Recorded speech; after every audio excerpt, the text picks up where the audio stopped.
Good morning and welcome, friends, to the Temple of Wholeness and the Church of Direct Experience.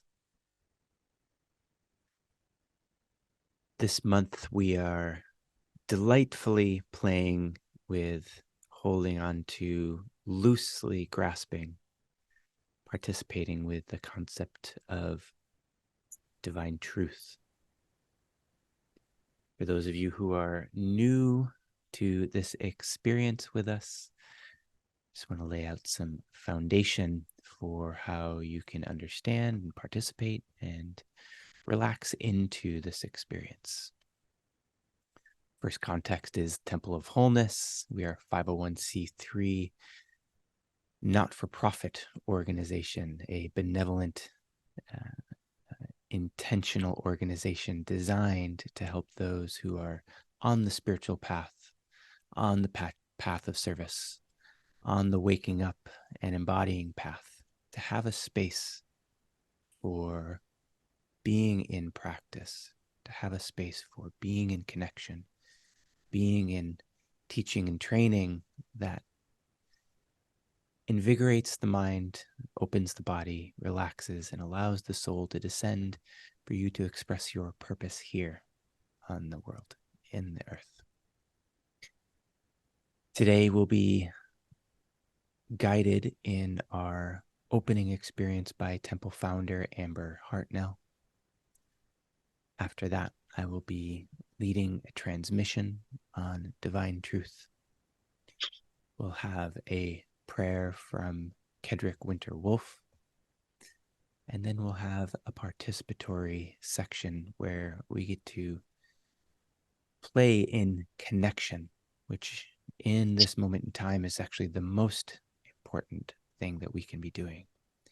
Connecting with each other, finding the light and beauty inside of each other, and forming whole, beautiful, and complete bonds of community. So allow yourself to find where the smile is sitting in your body, find where the ease is, find where the spaciousness is. And I'll turn the mic over to Temple founder, Amber. Thank you so much, Matt. And thank you everyone for being here, for showing up for this monthly gathering. It is a pleasure to see so many faces that continue to return, and always new faces. So thank you for participating in building this field, cultivating it, and offering yourselves as an essential component. So to begin the attunement, I invite you to either choose to close your eyes or allow your gaze to just gently shift downwards and become soft. Either way, you are shifting the gaze into the interior. And as you do so, just notice your position. First, feeling your seat, feeling the sit bones and the root, resting more fully down into the surface that is supporting you. And from there, feel the spine lengthen upwards. So if you're being gently drawn up, all the way up to the crown of the head, feeling the back of the head rest back, chin slightly coming in to elongate the back of the spine. Allow the jaw to relax, the tongue to float in the mouth, shifting the energy from the front of the eyes that are so often looking outwards in towards the back of the eyes. So you can allow the sense of the eyes resting back into the sockets and releasing any unconscious strain or tension being held here at the eyes. And in doing so, feel the space that begins to open up in the head.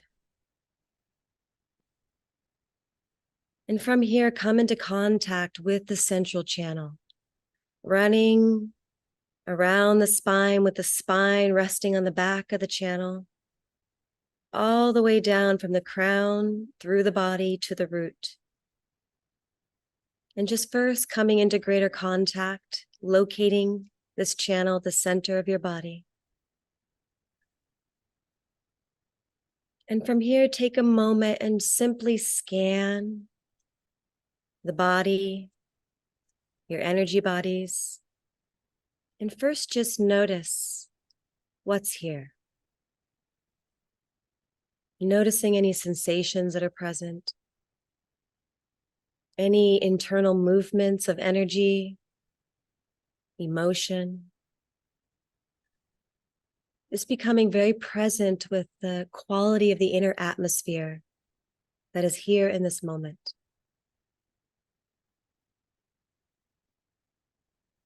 Calling yourself into this moment as you direct your attention into what is alive and moving within you.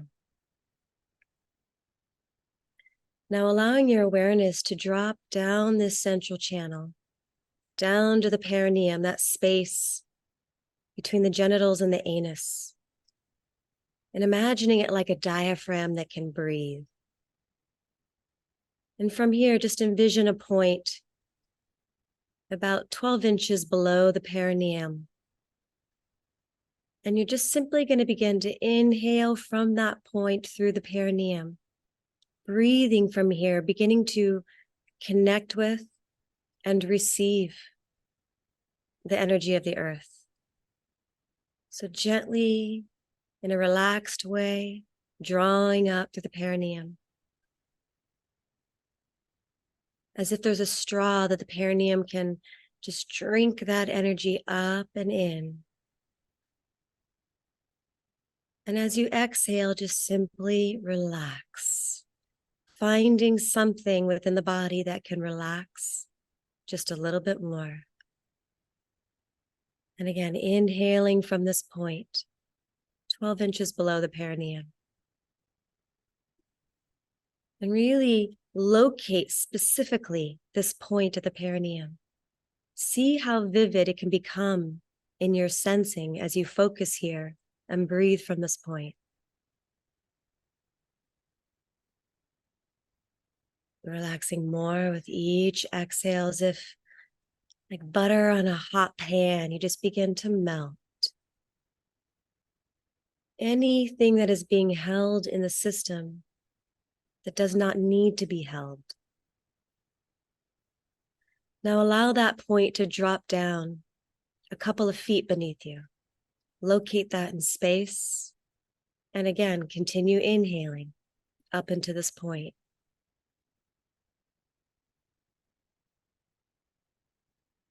Giving over what is ready to be released back down to the earth with each exhale. Now allow that point to drop down to 5 feet beneath you. Locate that point in space as accurately as possible. And breathe. Feeling that sensation of the drawing up and in, the active receiving of the energy and the nourishment of the earth. Feeling it begin to steady you with each breath. As this connection becomes more vivid, stronger in your awareness.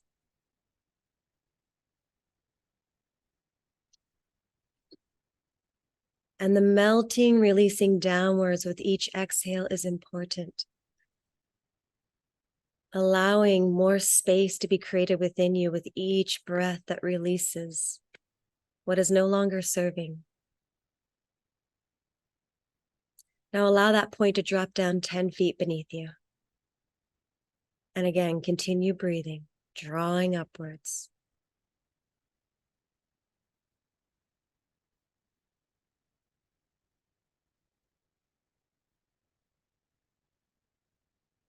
Dropping again 20 feet. Breathing in. And notice the difference as you drop down deeper and deeper. Notice how the quality begins to change.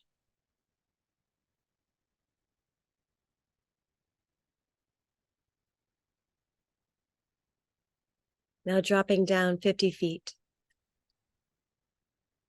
and receiving from here. Holding your awareness down at that point, 50 feet beneath you, while breathing up from there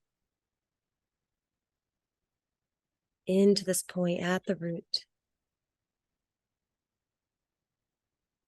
And feel those subtle oscillations here at the perineum as it breathes with your conscious intent to receive from this point. Now allowing that point to drop down 100 feet beneath you and continuing.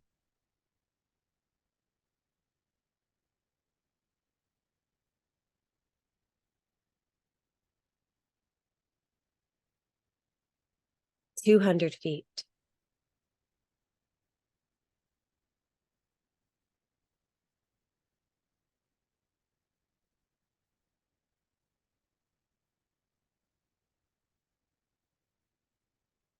And you may begin to sense the active receiving of the earth with each exhale as you consciously release down into her.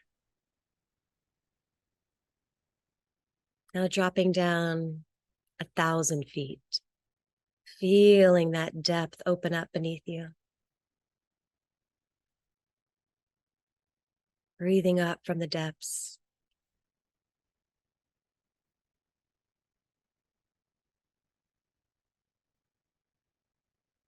And releasing down.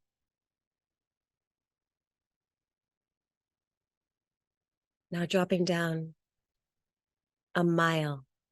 See if you can sense that deep beneath you.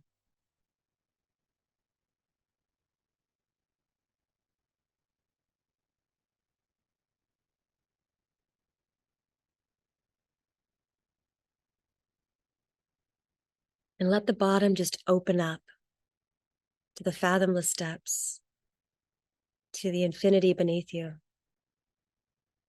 And receiving as if that point is continuously dropping down, down, down.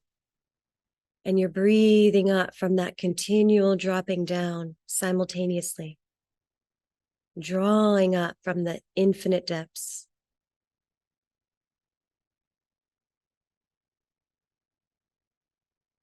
And likewise, releasing down with each exhale into the fathomless depths.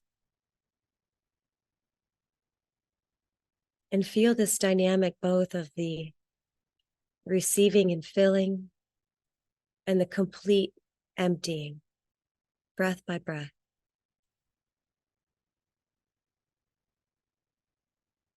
And notice what changes within you.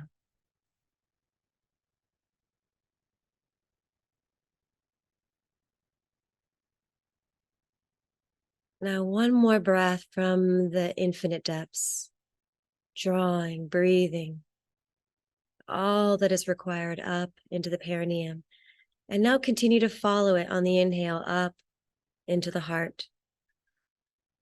And feel that infinity below anchor into the eternal in the heart. Allowing the heart to drink in and receive and steady here. And on the out breath, allowing that breath to continue traveling upwards, releasing up and out of the central channel through the crown of the head. And see and feel, sense that energy moving up and opening into the expanse above you.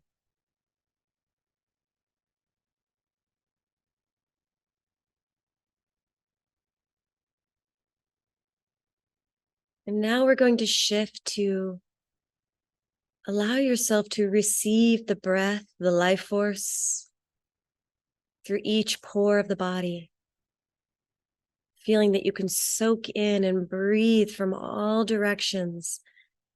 And feeling the heart as a gravitational force that is drawing inwards into the center of the center.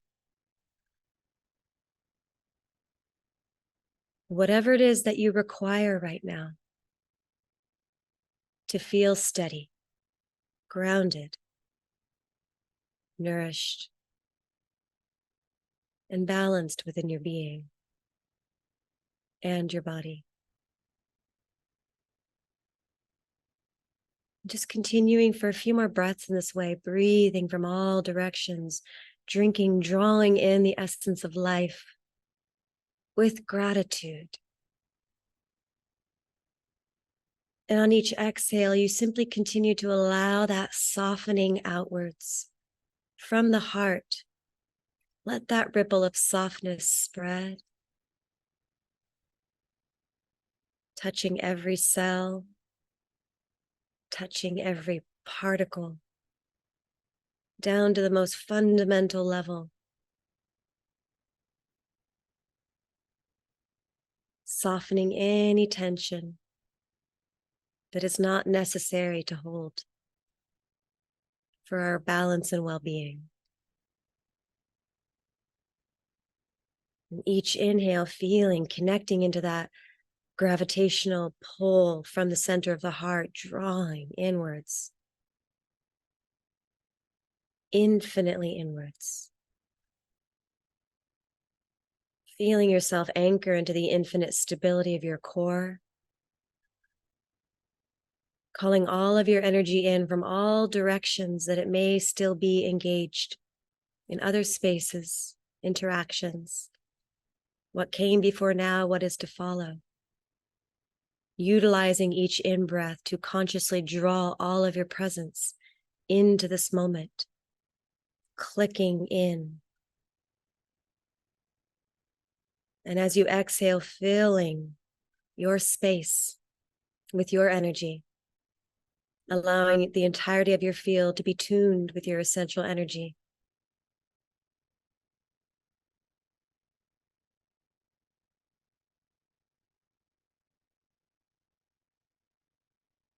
And one more in-breath into the center, really connecting to the essence of this energy of infinite stability.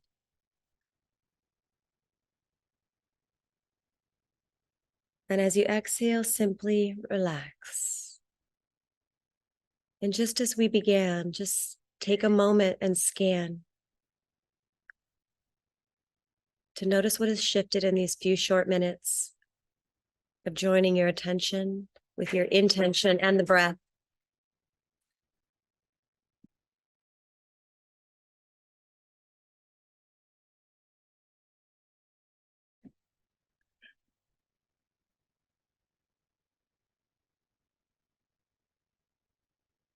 And just notice from this place of center that the confusion and the chaos that swirls around begins to clarify as we move closer and closer into the heart, into the core of our being. And as we align and attune to our essential nature, the inner eyes open, we are able to perceive more clearly, to see through the illusion that is being broadcast at full blast right now in this world, to be agents of coherence as we move through space, helping to reveal the truth that is at the heart of all, through our beingness, through our choice to be this beacon of truth, of clarity in a world that needs it. Ever so gently from this space, allow the eyes to open, staying connected to the center of the heart, keeping the energy in the backs of the eyes so they stay soft, relaxed, with a broadened sense of seeing what is here and perceiving what we see from the heart.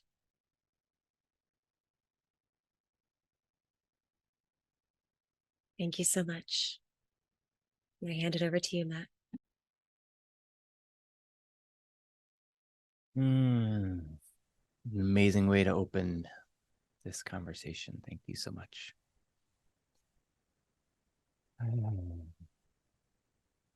So we're now all in our body, in our bodies, in our expanded sensing, in our own feeling and awareness.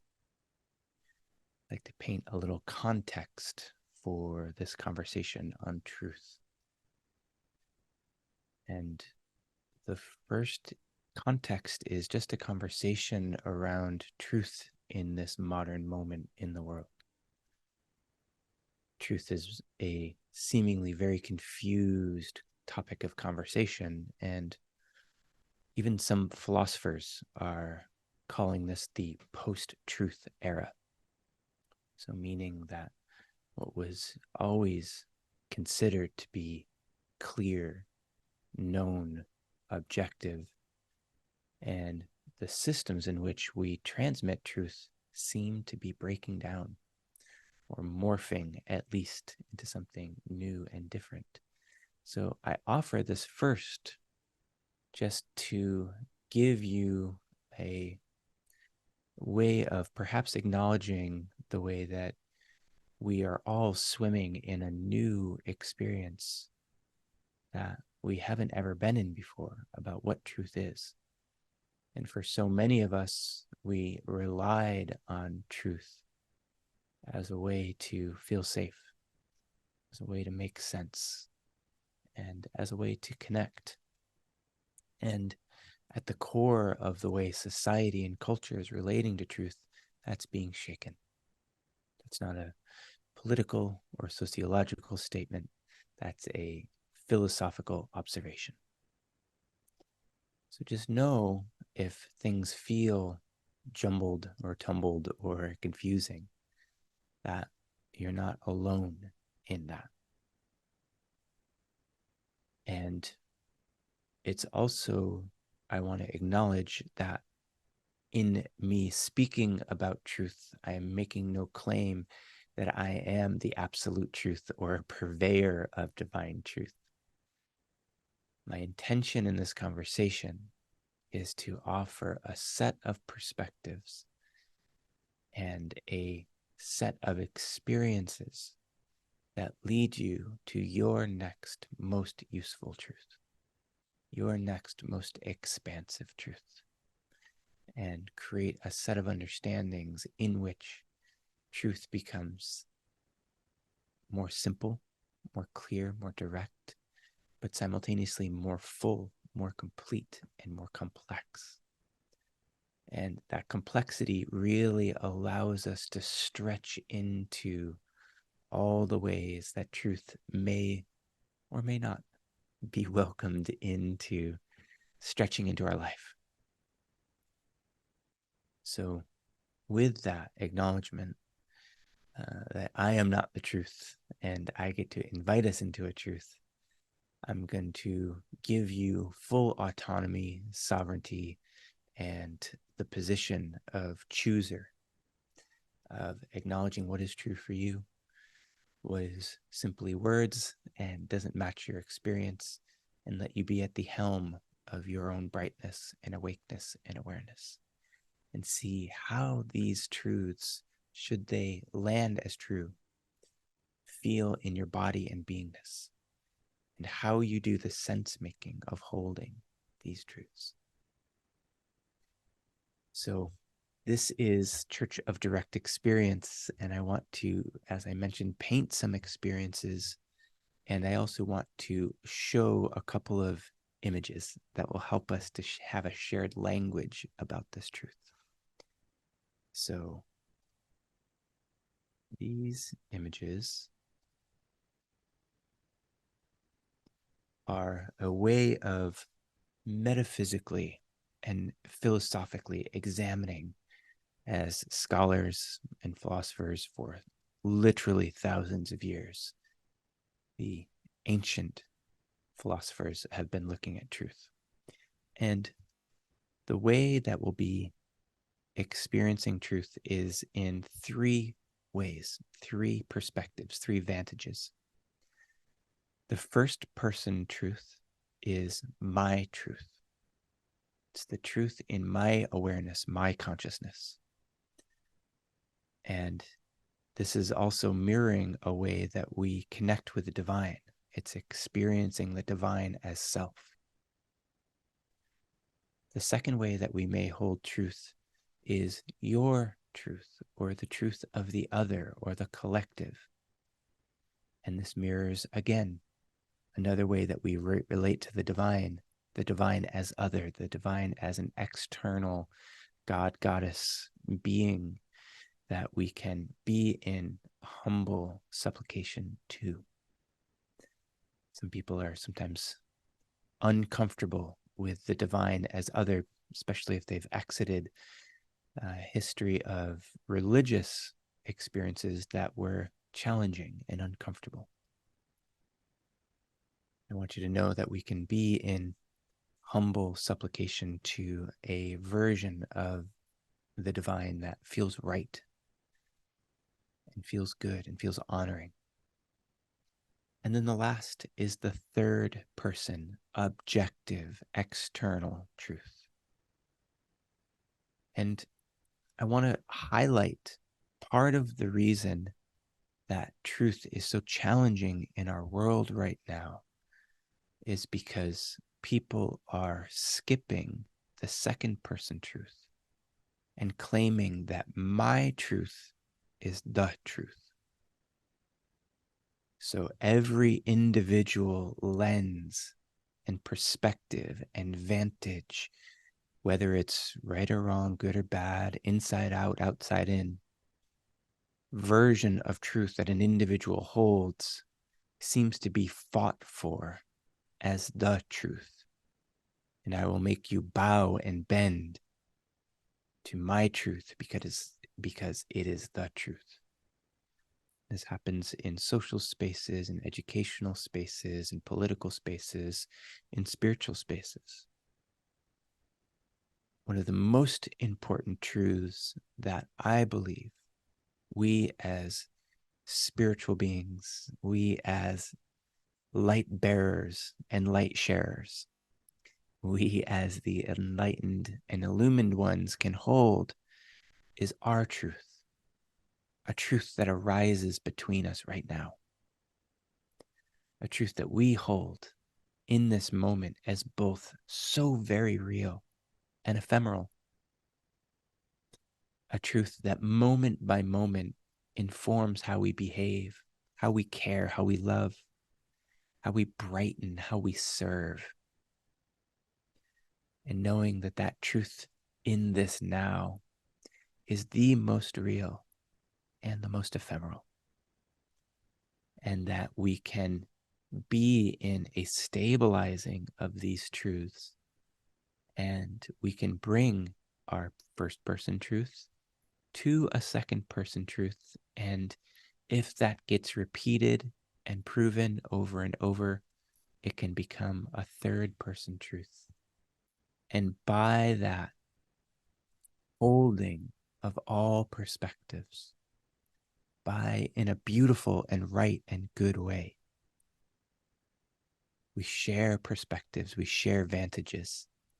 Now we're merging into our next iteration of the truth that we need in our life.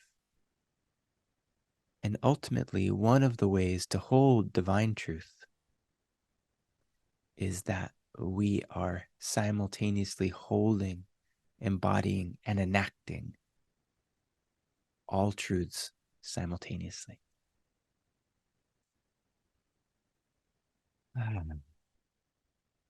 That feels right and good in your beingness, to be able to hold, care for, embody, express, and reify all truths. Just know that we also have to descend back into the linear timeline in which truths are sometimes expressed in a step-by-step fashion. And the most loving and caring way to do that is by holding our truths lightly and not using them as a bludgeon to enforce our perspectives, and to genuinely, with non-attachment, seek the perspective of others, care for what they believe, become curious, become nimble in what we hold and what we seek, and just be in the participation and the celebration of this person and the way that they're experiencing their reality, and knowing that there is some beauty and some truth in every way that any person enacts the divine. One of my favorite philosophers, Ken Wilber, says that no one is smart enough to be wrong all the time. And I just find that a delightful way to search for truth in every interaction. No matter how fundamental, how simple, how complex, how marginal, how liminal, or how ordinary, there's truth happening in every moment. So, with that as a framing set of ideas, I'm going to stop this share and invite us back into our bodies and invite you into the first person truth. What does it feel like in your body to hold the truths that you deeply care about? What does it feel like? Where does your body light up? Where does your awareness become alive? What happens in your physiology and energetics when the truth that you value is on the front of your awareness?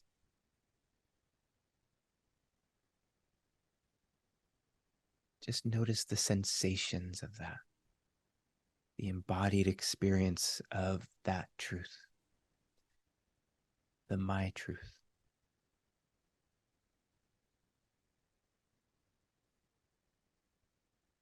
And now, remember a time in which you encountered someone else's truth, their vantage on reality, their experiencing, whether it was accurate or flawed, whether it was right or wrong, good or bad.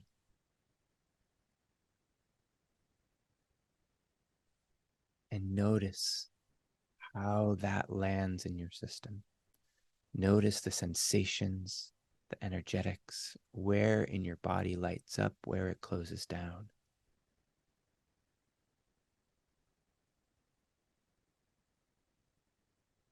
How does it feel to open up to seeing reality through the eyes of another human being?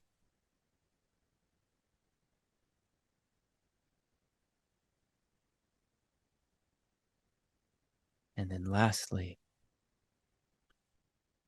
hold the objective truth, the truth of the universe, the scientific truth, that place where physics points to the divine, where science sheds a light on the most fundamental, the most mystical. See the universe as it is.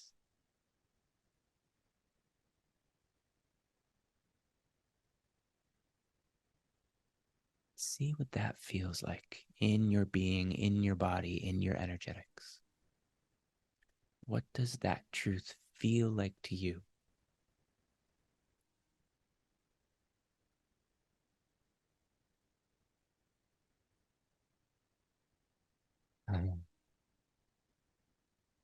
I can feel you all stretching your perspectival capacities.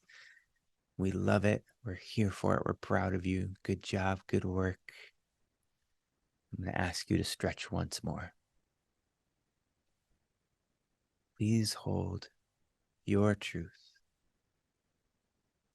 truth of the other, and the external objective truth at once. And relax yourself enough to notice where they rub against each other. Relax yourself enough to allow where they sit in perfect harmony. allow in this experiment of holding perspectives, all the energy that is necessary to be non-reactive to all of these at once, to being honoring to all these perspectives, and knowing that in life, we're going to have to say yes to some and no to others. We're going to have to operate from a truth that helps us make decisions. But just for this moment, we can relax our defensiveness and allow all of the physical sensation, the energetics, and the emotion to be present.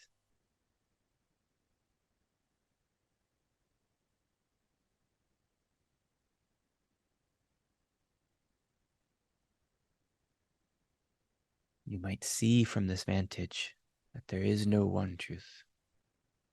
There is only all that is.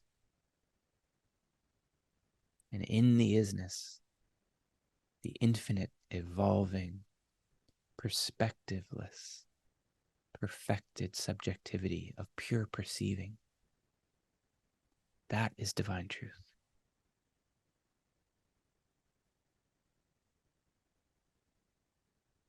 It is perfect evolution and perfect static state. It is transcending all dualities and not transcending dualities. It is yes and no, neither yes, neither no, both and, neither nor.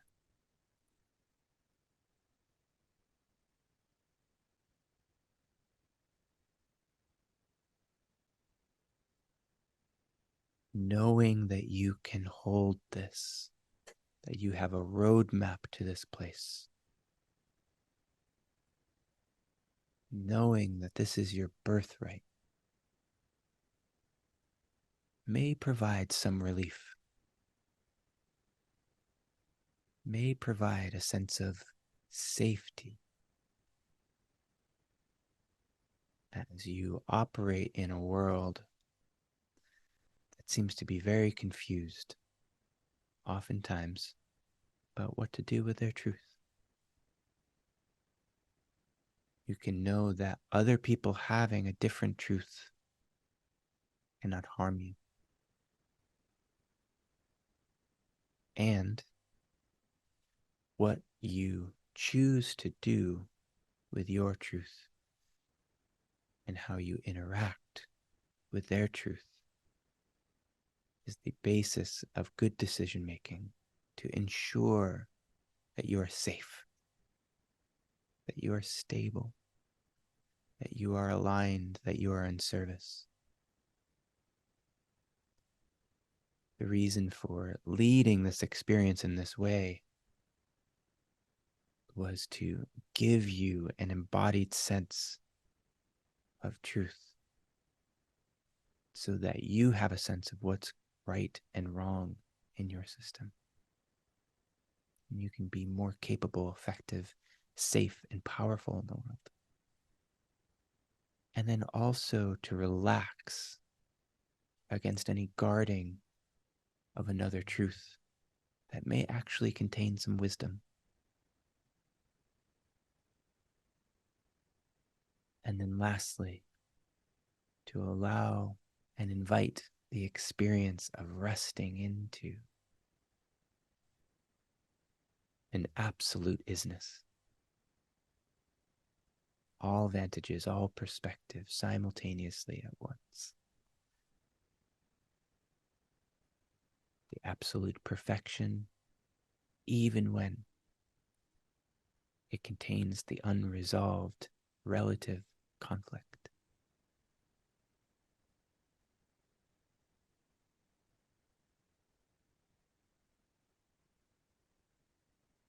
And from this position, from this place of openness and admitted paradox, The absolute and the relative will be in paradox, and that's okay. We can be safe and centered and open to that paradox. From this level of awareness, I'm going to bring you back to the first person. I'm going to invite you to ask yourself a question that will be in the exploration of after our prayer. And this question is, what is true now? From this vantage, from this first person perspective, what is true now? And open your awareness to that absolute, complete, centerless, shifting, subjective truth. And let the most necessary, right, and aligned truth land in the center of your heart and body and blood and bones. Let that truth that is so true that it rings like a bell through your whole awareness and whole life. And let your body hold it so that you become embodiment of that truth as well.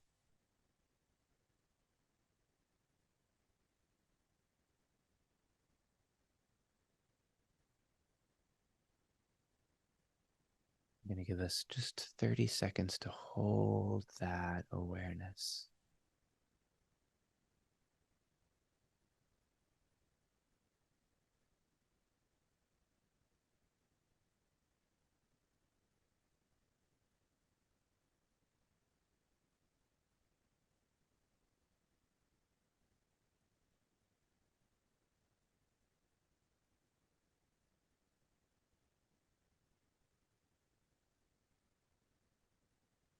Beautiful.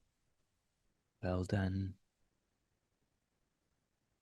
As I tune into the collective, it feels like the New Year's bells at Notre Dame, all of you ringing like a bell in your divine truth.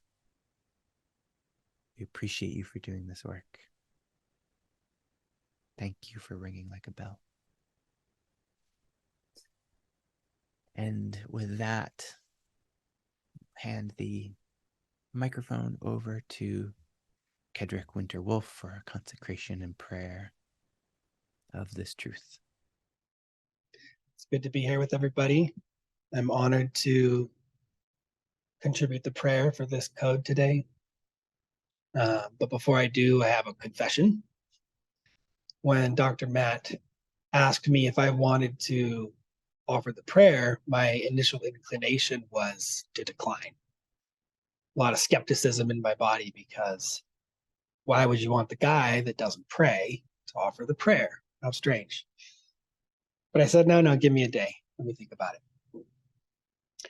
And so the next day I went out to the trees like I do. I sat with the ponderosas and the sage and listened to a river go by.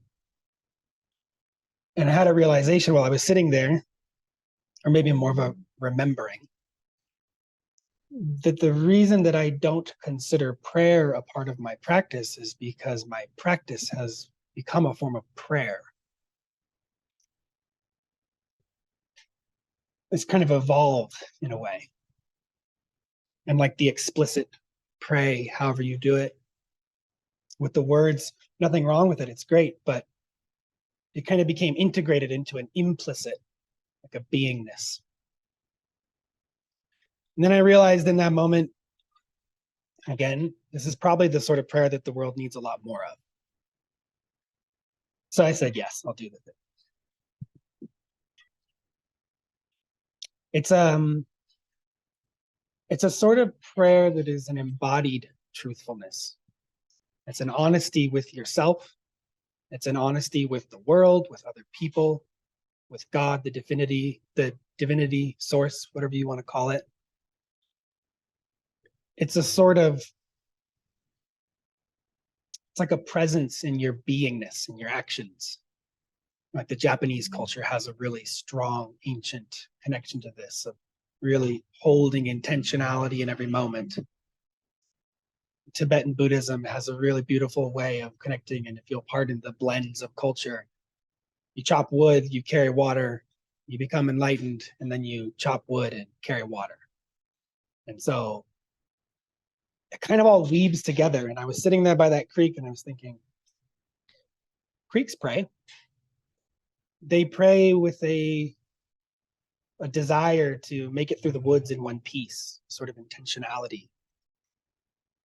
They pray a desire to contribute back to the environment that they're flowing through, nutrition, hydration, exchange, a willingness to trade resource. And they pray this desire to actualize their greatness, to combine with other waters, with the rivers and the lakes, and eventually the ocean, to become something bigger than they were at the beginning. I thought about it, and this happens in our bodies too, even when we're not paying attention. It happens in our breath as we bring in life-giving air, but it's actually an exchange. We're giving back the parts we don't need, which assuredly somewhere else in the environment, something needs that. It's in our blood, the life force water flowing through us persistently with a pulse, determined. And it's in our bones, the organic rocks of our structure that give form to this beingness so that we have something that we can animate in the world. It's sort of an embodied truth of who you are being in the world as the prayer itself. Every moment's a little opportunity to kind of move this beingness that offers thanks, that offers forth petitions when we need to, and that kind of sets your vision into reality by how you move. So, all of that said as a long preface, instead of verbalizing a prayer, I want to invite us to actually pray together, to be that truth for a moment. I'm going to hold a moment of silence, and I'll keep track, don't worry. But I want to send you into it with a question. And it's not a question you need to think about.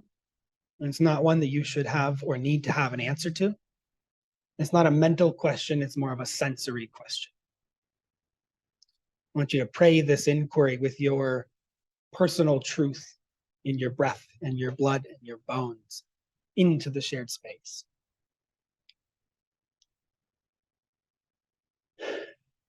And the inquiry is, if I am being embodied prayer, what do I desire to experience? And how do I wish my beingness to serve the world? So we'll take a moment and I'll bring us back when it's time.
Mm.